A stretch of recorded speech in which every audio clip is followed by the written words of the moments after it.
because your job, you signed for 40 hours a week for a certain amount of money, things like that. There's people that they come in at 9 a.m., by 5 p.m. they're out. They walk in at 9 a.m., 5 p.m. they're out, or 8 p.m., whatever. They do it their 40 hours a week to the dot, right? And then there's also someone who comes in early because they got extra things they want to finish. There's someone who stays late because they want to finish this project, right?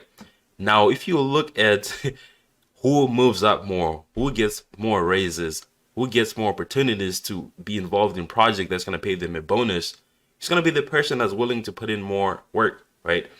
Now, think about this. You put in 80 hours a week, right? When you have the ability to not put in 80 hours a week, you can just do 40.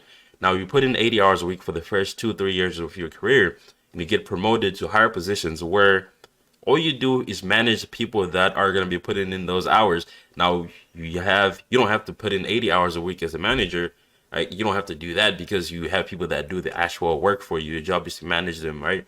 So, my point is, if you're looking for a job where you don't have to work 80 hours a week and you want to get paid a lot of money, that's impossible. You can have a good paying job, but you got to be willing to start from $45,000 a year.